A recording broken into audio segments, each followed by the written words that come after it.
Hi friends, സ്നേഹപൂർവ്വ ക്ഷമയുടെ പുതിയ എപ്പിസോഡിലെ മുത്തശ്ശി രാധികയുടെ പോവണ്ടെന്ന് പറയാ. നീ ഇവിടുന്ന് പുറത്തിറങ്ങിയാലേ ഇവിടെ ഉള്ളവർക്ക് ആദ്യാ എന്ത് കുഴപ്പമുണ്ടാക്കിയിട്ടാണ് തിരിച്ചു വരുമെന്ന് അറിയില്ലല്ലോ. യശോദാമ്മ വന്നിട്ട് ചോദിക്കും, എന്താ അമ്മേ? മുത്തശ്ശി പറയും, കണ്ടില്ലേ ഒരുത്തി ഒരുങ്ങിക്കെട്ടി നിൽക്കുന്നത് സിനിമാക്കാരുടെ കൂടെ പോവാനാ. പോവണ്ടെന്ന് ഞാൻ പറഞ്ഞു. അമ്മ പറയും, അത് കഷ്ടമല്ലേ അമ്മേ? ദയവേട്ടൻ അവരോട് വാക്കു പറഞ്ഞതല്ലേ ഇവളെ അങ്ങോട്ട് അയക്കാന്ന്. അത് തെറ്റിക്കുന്നത് ശരിയാണോ? മുത്തശ്ശേരി അവരാരാ?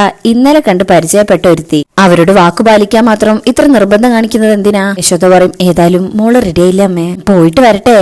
സുകുമാരിയമ്മ പറയും, അനുവദിച്ചു കൊടുത്തോ? അവസാനം നോക്കിക്കോ, ഇങ്ങനെയുള്ള ആളുകളെ ഈ വീട്ടിൽ വന്നു കയറി നിരങ്ങും. അതിനൊക്കെ കൂടെ പിടിച്ചു കൊടുക്കാൻ നീയും നിന്റെ ഭർത്താവും. രാധികയോട് പറയും, എവിടേക്കാന്ന് വെച്ച് പൊക്കോ, ഇതൊന്നും നല്ലതിനല്ല, അത് മാത്രം ആലോചിച്ചാ മതി എന്ന് പറഞ്ഞ് അവരങ്ങ് പോവും. രാധിക ആകെ സങ്കടത്തിൽ നിൽക്കുക.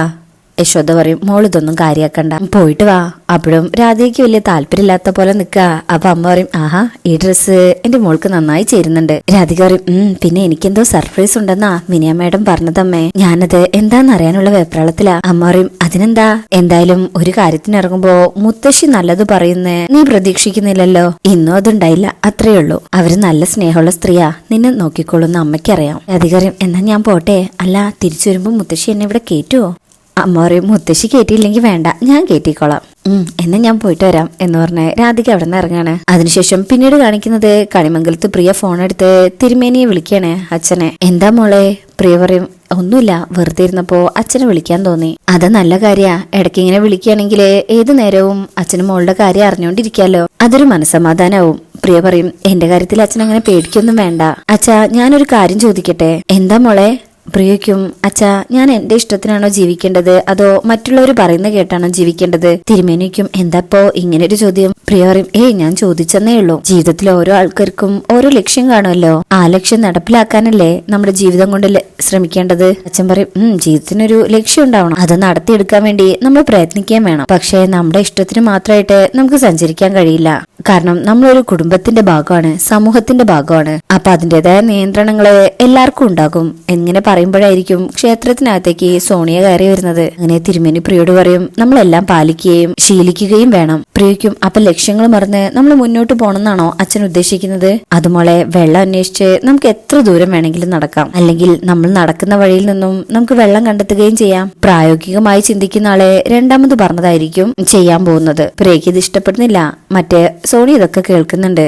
മോളെ, മറ്റുള്ളവരുടെ നേട്ടങ്ങൾ കണ്ട് അന്തം വിടുക, അവരോടൊപ്പം ഞാൻ എത്തിയില്ലല്ലോ എന്ന് പരിതപിക്കുക, ഇതൊന്നും നല്ല കാര്യമല്ല. നമ്മൾ വിധിച്ച സ്ഥലത്ത് നമ്മൾ അറിയാതെ തന്നെ എത്തിപ്പെടും. എന്തായാലും അച്ഛന് സന്തോഷമുണ്ട്. ഇത്തരം കാര്യങ്ങളൊന്നും മോൾ ഇതുവരെ എന്നോട് ചോദിച്ചിട്ടില്ലല്ലോ. പ്രിയ പറയും, ഞാൻ ചോദിച്ചെന്നേ ഉള്ളൂ. ഒരു കാര്യം എനിക്ക് ഉറപ്പുണ്ട്, എന്നെങ്കിലും ഒരിക്കൽ അച്ഛൻ എന്നെ കുറിച്ച് ഓർത്ത് അഭിമാനിക്കും. ഞാനൊരു ലക്ഷ്യത്തിൽ എത്തിക്കഴിയുമ്പോ ഞാൻ നടന്ന വഴികളൊക്കെ അച്ഛന് നല്ലതായിട്ട് തോന്നും. എന്നാ പിന്നെ ഞാൻ വെച്ചോട്ടെ അച്ഛാ. അപ്പൊ തിരുമേനിക്കും, അല്ല സത്യത്തില് ഇത് ചോദിക്കാൻ തന്നെയാണോ മോളെന്നെ വിളിച്ചത്? അല്ലച്ചാ, ഞാൻ വിളിച്ചപ്പോ വെറുതെ ചോദിച്ചെന്നേ ഉള്ളൂ. ശരി എന്ന് പറഞ്ഞ് കോള് കെട്ടയാ. വേറെ വിശേഷമൊന്നും ചോദിക്കുന്നില്ല. തിരുമേനി ഇതിങ്ങനെ ആലോചിച്ച് നിൽക്കുക. അപ്പൊ സോണിയ അടുത്ത് വന്ന് ഒരു നമസ്കാരം പറഞ്ഞ് പരിചയപ്പെടാ. തൊഴാൻ നിൽക്കുമ്പോ ഞാൻ തിരുമേനിയുടെ വാക്കുകൾ ശ്രദ്ധിക്കായിരുന്നു. നല്ല ഉപദേശങ്ങൾ ആര് പറയുന്നതും ശ്രദ്ധിക്കണം എന്നാണല്ലോ. തിരുമേനി പറയും, അതെ അതെ അങ്ങനെയുണ്ട്. പക്ഷെ ഭഗവാന് മുന്നിൽ പ്രാർത്ഥിച്ചുകൊണ്ട് നിൽക്കുമ്പോ മനസ്സ് പൂർണ്ണമായും അവിടെ ആയിരിക്കണം എന്നുണ്ട്. അപ്പൊ ഭക്തര് ഇതുപോലുള്ള ഉപദേശത്തിന് എപ്പോഴും വിളിക്കുക ല്ലേ? തിരുമേനി പറയും, ഇപ്പൊ ഞാൻ സംസാരിച്ചത് എന്റെ മോളോടാ. മോൾ എന്ത് ചെയ്യുന്നു? തിരുമേനി പറയും, അവളുടെ വിവാഹം ഇപ്പൊ കഴിഞ്ഞതേ ഉള്ളൂ. ഇവിടെ അടുത്തുള്ള ഒരു വലിയ തറവാട്ടിലേക്കാ അവളെ വിവാഹം കഴിച്ചയച്ചത്. പയ്യന്റെ പേര് വരുൺ. തിരുമേനിയുടെ മോളുടെ പേരോ? തിരുമേനി പറയും, പ്രിയങ്ക. അല്ല, ഇയാൾ അതിനു മുമ്പ് ഇവിടെ ഒന്നും കണ്ടിട്ടില്ലല്ലോ. ഞാൻ കുറച്ച് ദൂരെന്നാ. ഇവിടെ ഒരു ആവശ്യത്തിന് വന്നപ്പോ അമ്പലത്തെ കുറിച്ച് പറഞ്ഞു കേട്ടു. എന്നാ പിന്നെ തൊഴുതിട്ട് പോകാന്ന് കരുതി. എങ്കിൽ വരട്ടെ എന്ന് പറഞ്ഞ് അവിടുന്ന് ഇറങ്ങാ. അപ്പൊ തന്നെ ഫോണില് ഐശ്വര്യയുടെ നമ്പർ ഡയൽ ചെയ്തുകൊണ്ട് ഇറങ്ങുന്നേ. എന്നിട്ട് ഐശ്വര്യനുമായി സംസാരിക്കുക. ഞാൻ പറഞ്ഞതില്ലേ സോണിയ, കൂടെ കൂടെ എന്നെ വിളിക്കരുതെന്ന്. അന്വേഷിച്ച് നടന്നതിന്റെ ഉത്തരം കിട്ടിയാ വിളിക്കണ്ടേ മാഡം? അപ്പൊ തന്നെ ഐശ്വര്യക്ക് സന്തോഷാവും. ശ്യാമ മാഡത്തിന്റെ മുഖച്ചായുള്ള കുട്ടി ശ്രീകൃഷ്ണപുരത്തെ പൂജാരിയുടെ മകളാണ്. റിയലി? സോണിയ പറയും, യെസ്. ശ്യാമ മാഡത്തിന്റെ ഫോട്ടോ കണ്ട് ഇവിടേക്ക് വന്നൊരു ഭക്ത അത് കൺഫേം ചെയ്തു. പിന്നെ ഞാൻ പൂജാരിയോട് നേരിട്ട് സംസാരിച്ചു. മകളുടെ പേര് പ്രിയങ്ക. ഈ അടുത്ത വിവാഹം കഴിഞ്ഞത്. ഭർത്താവിന്റെ പേര് വരുൺ. ഐശ്വര്യ പറയും, ഗുഡ്. ഇപ്പഴാ സോണിയ പഴയ പോലീസുകാരിയായത്. ഒരു കാര്യം ചെയ്യാം, നേരെ പ്രിയങ്കയെ വിവാഹം കഴിച്ച വീട്ടിലേക്ക് പൊക്കോളൂ, അവളെ നേരിട്ട് കാണാൻ. Okay madam. ഐശ്വര്യ പറയും, എന്റെ വലിയ തെരച്ചിലിനുള്ള ഉത്തര സോണിയ കണ്ടെത്തിയത്. എന്ന് വെച്ചാൽ വലിയ വലിയ സമ്മാനങ്ങൾക്ക് സോണിയക്ക് അർഹതയുണ്ട്. താങ്ക് യു മാഡം, ബാക്കി ഡീറ്റെയിൽസ് കൂടെ ഞാൻ തരാം എന്ന് പറഞ്ഞു കോള് കെട്ടയ്യ. അതിനുശേഷം പിന്നീട് കാണിക്കുന്നത് സ്റ്റുഡിയോയിലാണ്. അവിടെ കുറച്ച് ആൾക്കാര് ശ്യാമയെ വെയിറ്റ് ചെയ്തുകൊണ്ടിരിക്കുമ്പോഴേക്കും ശ്യാമ കാറിൽ വന്ന് ഇറങ്ങും. അങ്ങനെ ശ്യാമയെ കാണുമ്പോ അവര് സ്വീകരിക്കുക. ലേറ്റ് ആയപ്പോ ഞങ്ങൾ കരുതി വരില്ലെന്ന്. അശ്വതി പറയും 10 മിനിറ്റ് അല്ലേ ലേറ്റ് ആയുള്ളൂ, നമ്മുടെ റോഡിന്റെ കണ്ടീഷനൊക്കെ നിങ്ങൾക്കറിയില്ല. അയാള് പറയും പടം നന്നാക്കാനേ പ്രൊഡ്യൂസറായ എന്നെ കൊണ്ട് പറ്റൂ, റോഡ് നന്നാക്കാൻ പറ്റില്ലല്ലോ എന്നിങ്ങനെ പറയാ. അങ്ങനെ ശ്യാമ വയ്ക്കും ശ്രീ ഇന്ന് ഏത് സോങ്ങാ എടുക്കുന്നത്? അപ്പോ അവര് പറയും അമ്മയും മോളും തമ്മിലുള്ള ഒരു ഡ്യുവറ്റ് ഉണ്ടല്ലോ, അത് ഇന്ന് ചെയ്യാം നമുക്ക്. ശ്യാമ പറയും ഓക്കെ. ആ കുട്ടി നേരത്തെ പാടിയോ അതോ?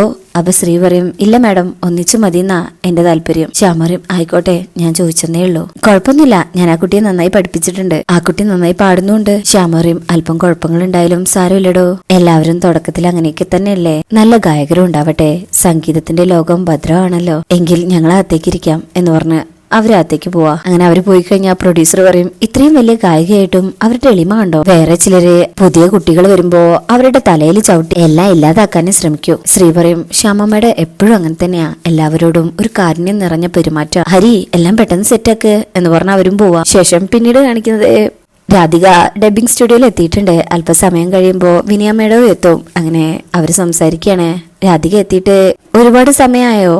അത് പിന്നെ ഞാൻ പറഞ്ഞതിനേക്കാളും കുറച്ച് നേരം വന്നു, ലേറ്റ് ആയാലേ മാഡത്തിന് ബുദ്ധിമുട്ടാവരുതല്ലോ. വിനയ മാഡം പറയും അങ്ങനെയൊന്നുമില്ല, പിന്നെ ഇതാ ഈ ഡ്രസ്സ് രാധികയ്ക്ക് നന്നായി ചേരുന്നുണ്ട്. Thank you madam. അല്ല ഞാൻ വരുമ്പോ എന്താ മാഡം ഒരു സർപ്രൈസ് ഉണ്ടെന്ന് പറഞ്ഞത്? മാഡം പറയും സർപ്രൈസ് ഉണ്ട്, പക്ഷേ അതിപ്പോ തന്നെ കാണിച്ചു തരാൻ പറയരുത്. രാധികയ്ക്കും എന്താ മാഡം പറയൂ. ഇവിടുത്തെ മ്യൂസിക് സ്റ്റുഡിയോയില് ഒരു പാട്ടിന്റെ റെക്കോർഡിംഗ് നടക്കുന്നുണ്ട്, അവിടെ ആരാ പാടുന്നറിയോ? ശ്യാമ മാഡം. അപ്പൊ രാധിക ഭയങ്കര ഹാപ്പിയോ? ആണോ? വിനയ മാഡം പറയും അതെ, അതാ ഞാൻ പറഞ്ഞ സർപ്രൈസ്. ശ്യാമ മാഡത്തിന്റെ സമയമൊന്നും നോക്കട്ടെ, ഫ്രീ ആണെങ്കിൽ ഞാൻ തന്നെ കൊണ്ടുപോയി പരിചയപ്പെടുത്തി തരാം, എന്താ പോരെ? രാധിക ഭയങ്കര ഹാപ്പിയാവും. അതെ, സർപ്രൈസ് എന്ന് പറഞ്ഞപ്പോ ഇത്രയും വലിയ കാര്യമാണെന്നൊന്നും ഞാൻ കരുതിയില്ല. മാഡത്തിനെ കണ്ടുമുട്ടിയത് മുതല് എന്തൊക്കെ ഭാഗ്യങ്ങളാണ് എനിക്ക് വരുന്നേ. പിന്നെ വീടിന്റെ അയൽവക്കത്തുള്ളവരൊക്കെ വിനയ മാഡത്തിന്റെ കാര്യങ്ങൾ എന്നോടാ ചോദിക്കുന്നത്. എങ്ങനെയാ കമ്പനി ആയത്, ഇത്രയും തിരക്കുള്ള ഒരാള് എങ്ങനെയാ വീട്ടിൽ വന്നത്? ചോദ്യങ്ങളോട് ചോദ്യം തന്നെയാ. മാഡം ചോദിക്കും എന്നിട്ടോ? ഞാൻ പറഞ്ഞു മാഡം എന്നെ മോളെപ്പോലെ കാണുന്നെന്ന്, ഒരു ഗമയ്ക്ക് വേണ്ടി. അപ്പം വിനയ മാഡം പറയും അത് സത്യമല്ലേ, ഞാൻ മോളെപ്പോലെ തന്നെയല്ലേ കാണുന്നത്, പിന്നെന്താ? അവരധികം പറയും മാഡം അങ്ങനെയൊക്കെ പറയുന്നുണ്ട്, എന്നാലും എന്നെ പോലെ ഒരാളൊക്കെ. വിനയ മാഡം പറയും നോക്കുമോളെ, എനിക്ക് ഒരാളെ കുറിച്ചൊരു കാര്യം തോന്നിയാലേ അതില് പിന്നെ വലിയ മാറ്റങ്ങളൊന്നും ഉണ്ടാവില്ല. മോളെ പോലെയല്ല, മോള് തന്നെയാ. മോള് വന്നേ എന്ന് പറഞ്ഞ് സ്റ്റുഡിയോയിലേക്ക് കയറിയണേ. അങ്ങനെ അകത്തുള്ളവരൊക്കെ സംസാരിക്കാൻ തുടങ്ങാം. നമുക്ക് തുടങ്ങാം. ഓ പിന്നെന്താ രാധിക, മോൾ അങ്ങോട്ടിരുന്നോ? അല്ല മോൾക്ക് ഡബിങ് കാണണമെന്നുണ്ടോ? രാധിക വേണ്ട, ഞാൻ ഇവിടെ ഇരുന്നോളാം. അപ്പൊ മാഡം പറയും ഇടയ്ക്ക് ബ്രേക്ക് ഉണ്ടാവും, ഞാൻ വന്നോളാം എന്ന് പറഞ്ഞ് രാധികനെ അവിടെ നിർത്തിയിട്ട് മാഡം ഡബിങ്ങിന് പോവാണേ. രാധിക അപ്പോ അവിടെ ഉണ്ടായിരുന്ന ആ ബുക്കൊക്കെ ഇങ്ങനെ എടുത്ത് നോക്കുന്നുണ്ട്. ഇതേ സമയം മറ്റേ സ്റ്റുഡിയോയില് റെക്കോർഡിങ്ങിന്റെ കാര്യങ്ങളൊക്കെ തുടങ്ങിയിട്ടുണ്ട്. അവിടെ ഒരു അമ്മയും മകളും തമ്മിലുള്ള പാട്ടാണല്ലോ, അതുകൊണ്ട് തന്നെ ഒരു കുട്ടി വന്നിട്ടുണ്ട് ആ പാട്ട് പാടാനായിട്ട്. ആ കുട്ടിയെ പാട്ട് ഇങ്ങനെ പഠിപ്പിക്കുകയാണ്. അപ്പോഴായിരിക്കും ശ്യാമ മാഡവും അകത്തേക്ക് വരുന്നത്. ശേഷം ആ പെൺകുട്ടിയെ ശ്യാമയ്ക്ക് പരിചയപ്പെടുത്തി കൊടുക്കണേ. മാഡം ഇത് ടീന. അങ്ങനെ ശ്യാമയ്ക്കും മോള് ശാസ്ത്രീയ സംഗീതം പഠിക്കുന്നുണ്ടല്ലോ? ഉണ്ട് മാഡം, ഞാൻ 5 വയസ്സ് മുതലേ പഠിക്കുന്നുണ്ട്. ഓ മിടുക്കി. സംഗീതം പഠിക്കാനുള്ള താല്പര്യങ്ങൾ ഒരിക്കലും നിർത്തരുത്, ഓഫർ എപ്പോഴും വരാം. സംഗീതം ഒരു സമ്പത്താ, നമ്മൾ മരിച്ചു കഴിഞ്ഞാലും കൂടെ ഉണ്ടാവും. ആ കുട്ടിക്ക് സന്തോഷാവും. ആ കുട്ടി അച്ഛനെയും പരിചയപ്പെടുത്തി കൊടുക്കും. അങ്ങനെ മ്യൂസിക് ഡയറക്ടർ പറയും കുട്ടി പഠിച്ചു കഴിഞ്ഞോ, നമുക്ക് റിഹേഴ്സൽ നോക്കാം, അല്ലെങ്കിൽ ഡയറക്റ്റ് ആയിട്ട് ചെയ്യണോ? അപ്പോ ശ്യാമ പറയും നമുക്ക് നോക്കാം. അങ്ങനെ ആദ്യം റിഹേഴ്സലാണ് നടക്കുന്നത്. എന്നാൽ ശ്യാമ അവിടെ ഇരിക്കുന്നത് കാരണം ആ കുട്ടി അങ്ങ് ടെൻഷനാവും. പിന്നെ ശരിക്കും നന്നായിട്ട് പാടാൻ പറ്റുന്നില്ല. അത് കാണുമ്പോ എല്ലാവരും ഇങ്ങനെ പരസ്പരം നോക്കുന്നുണ്ട്. അങ്ങനെ ഡയറക്ടർ ചോദിക്കും എന്തു പറ്റി, ഇതുവരെ ഓക്കെ ആയിരുന്നല്ലോ, ഒന്നുകൂടെ നോക്കാം എന്ന് പറഞ്ഞ് വീണ്ടും ട്രൈ ചെയ്യാം. പിന്നെയും ആ കുട്ടിക്ക് പാടാൻ പറ്റുന്നില്ല.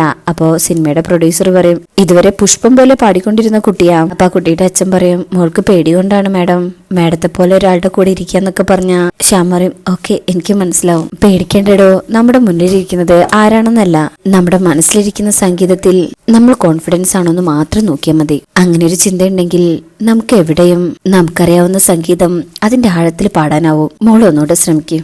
അങ്ങനെ വീണ്ടും പാട്ട് പഠിക്കുമ്പോ ആ കുട്ടിക്ക് പിന്നെയും പാടാൻ പറ്റണില്ല. ശ്യാമ അതിന് ദേഷ്യപ്പെടുന്നോ? ഒന്നുമില്ല. എന്നാ ഡയറക്ടർക്ക് അങ്ങക്ക് ദേഷ്യം വരുന്നുണ്ട്. ആ കുട്ടിക്ക് ആകെ വിഷമാവും. ശ്യാമയ്ക്കും ശ്രീ ഇനിയിപ്പോ എന്താ ചെയ്യാ? സോറി മാഡം, ഞാൻ ഒരുപാട് റിഹേഴ്സൽ കൊടുത്തതാണ്, നന്നായിട്ട് പാടുകയും ചെയ്തിരുന്നു. അപ്പൊ ശ്യാമ പറയും ഒരു കാര്യം ചെയ്യേ, ഞാനിരിക്കുന്നതാണ് ബുദ്ധിമുട്ടെങ്കിൽ കുട്ടി തനിച്ചു പാടട്ടെ. ശ്രീ പറയും അല്ല മാഡം. ശ്യാമ പറയും പിണക്കവും ദേഷ്യമൊന്നും അല്ലടോ, ആ കുട്ടിക്ക് ഫ്രീഡം കൊടുക്കുന്നു. ഞങ്ങൾ റൂമിലിരുന്നോളാം, എല്ലാം ഓക്കെ ആവുമ്പോ എന്നെ വിളിച്ചാൽ മതി. പ്രൊഡ്യൂസറേക്കും ബുദ്ധിമുട്ടായല്ലേ മാഡം? ശ്യാമ പറയും, എന്റെ തുടക്കകാലത്ത് എനിക്ക് വേണ്ടി ഇതുപോലെ വേറൊരാൾ ബുദ്ധിമുട്ടിലായിട്ടുണ്ടാവാം. അതുപോലെ ഈ കുട്ടിയുടെ തുടക്കത്തിൽ എനിക്കും കുറച്ച് ബുദ്ധിമുട്ടേണ്ടി വരുന്നു. ഇതൊക്കെ സാധാരണയല്ലേ? അശ്വ ചേച്ചി വരൂ എന്ന് പറഞ്ഞ് അവരവിടുന്ന് പോയി കഴിഞ്ഞാലേ സിനിമയുടെ പ്രൊഡ്യൂസർ പറയും, ഭാഗ്യം എന്ന് പറഞ്ഞാൽ മതിയല്ലോ, വേറെ ആരെങ്കിലും ആണെങ്കിൽ ഇട്ടിട്ട് പോകേണ്ട സമയം കഴിഞ്ഞു. അപ്പൊ ആ കുട്ടിയുടെ അച്ഛൻ പറയും, ശരിയാ, ഇത്രയും വലിയൊരാളിൽ നിന്നും ഇങ്ങനൊരു പെരുമാറ്റം ഞങ്ങൾ പ്രതീക്ഷിച്ചില്ല. ശ്രീ ചോദിക്കും, ടീന വാട്ട് ഹാപ്പൻ, തുടങ്ങാമോ? ഓക്കെ സർ എന്ന് പറഞ്ഞ് വീണ്ടും അവർ റിഹേഴ്സൽ തുടങ്ങാണ്. ശേഷം പിന്നീട് കാണിക്കുന്നത് ഡബ്ബിംഗ് സ്റ്റുഡിയോയിലാണ്. അവിടെ വിനയ മാഡം ഡബ്ബിംഗ് ചെയ്തോണ്ടിരിക്കുക. ഈ സമയം രാധിക അവിടെ ഇരുന്ന് ബോറടിച്ച് ഉറങ്ങിപ്പോയിട്ടുണ്ട്. അപ്പോഴായിരിക്കും ശ്യാമ അങ്ങോട്ട് വരുന്നത്. ശ്യാമ രാധികയുടെ അടുത്തേക്ക് വരുന്നത് ഇങ്ങനെ കാണിച്ചുകൊണ്ടാ ഈ ഭാഗം കഴിയുന്നത്. ഈ സ്റ്റുഡിയോയിൽ വെച്ച് ഇനി അമ്മയും മകളും തമ്മിൽ കാണോ, അതോ ഇനി വിനയ മാഡം രാധികയുടെ ശ്യാമയെ പരിചയപ്പെടുത്തി തരാന്ന് പറഞ്ഞതാണല്ലോ. ഇപ്പൊ പാട്ട് കഴിയാത്തത് കൊണ്ട് ശ്യാമ എന്തായാലും ഫ്രീ ആണ്. അപ്പൊ ഒരുപക്ഷെ അവിടെ വെച്ച് ആ സ്റ്റുഡിയോയിൽ വെച്ച് ഈ അമ്മയും മകളും കാണുന്നതന്നെ നമുക്ക് പ്രതീക്ഷിക്കാം. കാണില്ലെന്നൊന്നും അറിയില്ല. എന്തായാലും നമുക്ക് ആ ഭാഗത്തിനായിട്ട് വെയിറ്റ് ചെയ്യാം. ഈ റിവ്യൂ ഇഷ്ടപ്പെട്ടിട്ടുണ്ടെങ്കിൽ ചാനൽ എല്ലാവരും ഒന്ന് ലൈക്ക് ചെയ്ത് സബ്സ്ക്രൈബ് ചെയ്ത് സപ്പോർട്ട് ചെയ്തേക്കണേ. താങ്ക്